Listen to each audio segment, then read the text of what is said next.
আবার আসলো, বললো যে তুই ওষুধ বিলি যাবি, তো কিডন্যাপ করা হবে। আদম বললো এই কথা। লালমনিরহাটের হাতীবান্ধায় জমি নিয়ে বিরোধের জেরে মারামারি, হুমকি ও কিডন্যাপের ভয়ভীতি দেখানোর অভিযোগ উঠেছে আদম আলীর বিরুদ্ধে। এমন অভিযোগ এনে নিজ বাড়িতে সংবাদ সম্মেলন করেছেন উপজেলার নাজির উদ্দিন। প্রিয় সাংবাদিক বিন্দু, আসসালামু আলাইকুম ও আদাব।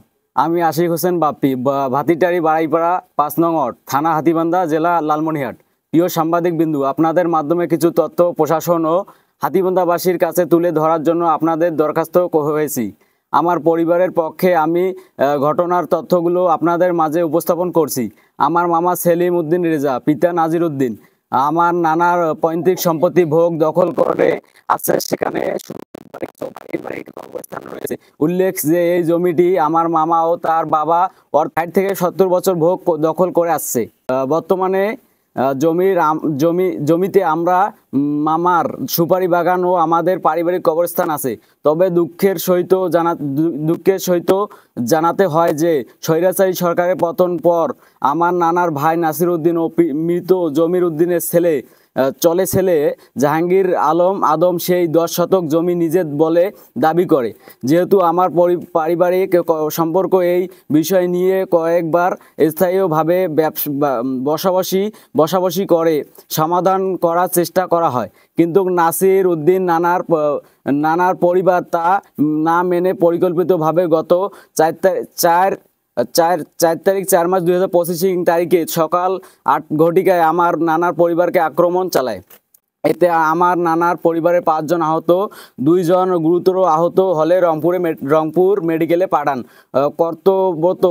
কর্তব্যরত চিকিৎসক। সেদিনের ভিডিও সামাজিক যোগাযোগ মাধ্যমে হয়তো দেখেছেন। প্রিয় সাংবাদিক বিন্দু, এখনও আমার মামা সেলিম উদ্দিন রেজা রংপুর মেডিকেলের মৃত্যুর সাথে পাঞ্জা লড়ছে। আমার মামার জন্য দোয়া করবেন। প্রিয় সাংবাদিক বিন্দু, ইতিমধ্যে এই ঘটনার পর আমরা আইনের আশ্রয় নেই। পুলিশ তদন্ত করে মামলাটি ঘটনার পরের দিন অর্থাৎ 4 মার্চ 2025 তারিখে নথিভুক্ত করেন।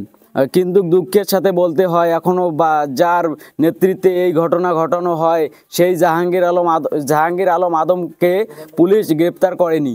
আপনাদের মাধ্যমে লালমনিরহাট পুলিশ সুপার মহোদয় ও হাতীবান্ধা থানার অফিসার ইনচার্জ এর দৃষ্টি আকর্ষণ করে বলতে চাই, আমাদের পরিবারের দিকে একটু তাকান এবং সেই ঘটনার অভিযুক্ত আসামিদের গ্রেপ্তারের জন্য অনুরোধ করছি। আর জাহাঙ্গীর আলম আদম তার ফেসবুক এর মাধ্যমে আমার নানার পরিবার ও আমার মামা সেলিম উদ্দিন রেজাকে নিয়ে নানা হয়রানিমূলক অপপ্রচারণ চালাচ্ছে ও আওয়ামী লীগের ট্যাগ দেওয়ার চেষ্টা করছে। আমার নানা পরিবার কোনো রাজনৈতিক দলের সাথে যুক্ত নেই। আপনাদেরকে আমি আর একটি বিষয় অবগত করতে চাই, আমার নানার ভাই নাসির উদ্দিন ও মৃত জমির উদ্দিনের ছেলে জাহাঙ্গীর আলম আদম বাংলাদেশের জামাতে ইসলামিক দলের সঙ্গে সংযুক্ত এবং দলের গুরুত্বপূর্ণ পদে রয়েছে। আমরা জানি বাংলাদেশ জামাতে একটি ইসলামিক সুসংগঠিত দল ও সাধারণ মানুষের বিপদের আগে পাশে দাঁড়ায়। তাই আমি আমার নানার পরিবারের পক্ষে সম্মানিত উপজেলা আমির, জেনারেল সেক্রেটারি ও লালমনিরহাট পাটগ্রাম জামাতের কান্ডারি জামাতের নেতা, হাতীবান্ধা পাটগ্রাম উন্নয়ন ফোরামের চেয়ারম্যান আনোয়ারুল ইসলাম রাজু স্যারের দৃষ্টি আকর্ষণ করছি, আপনারাও তদন্ত করে সততা পেলে জাহাঙ্গীর আলম আদমের বিরুদ্ধে প্রয়োজনীয় ব্যবস্থা নেবেন এই প্রত্যাশা করছি। আমার পরিবারের জন্য দোয়া করবেন। জাহাঙ্গীর আলম আদম আগে ছিল আওয়ামী লীগ, মানে আতি চেয়ারম্যান, তারপরে মামুন চেয়ারম্যান আওয়ামী লীগ ছিল, এখন মামুন চেয়ারম্যান আতি চেয়ারম্যান, এখন হলো বিএনপি, মানে কি শিবিরের ক্যাডার আর কি এক কথায়। আরে এই সবসময় উদ্ভাট, মানে আমাদের সাথে সবসময় লাগিয়ে থাকে, বুঝছেন। তো এখন তো ওই যে জাহাঙ্গীর আলম আদম আমাকেও মারলো, হাসান সহ, আর ওই সেলিমকেও মারছে।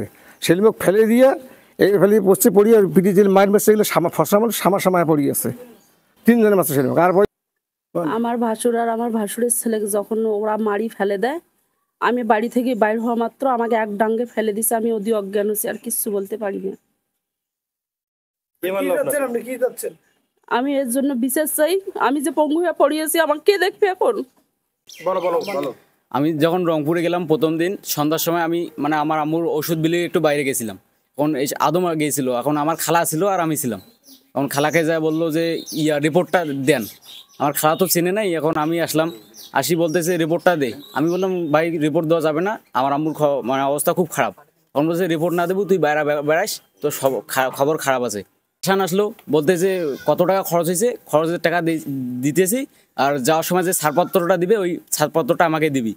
তারপর আরেকটা লোক পাঠাইছি, বলতেছে যে বাবা ছাড়পত্রটা দাও, তোমাকে আমি কিছু টাকা দিচ্ছি। আমি বললাম না আঙ্কেল, আমাদের এটা লাগবে, এটা তো দেওয়া যাবে না। বলতেছে তুই তুই বাড়ি যাবি কুদি। আমি এখন বললাম কেন? বলতেছে ছাড়পত্র না দিলে তোকে আমি বাড়ি যাওয়ার দেবো না।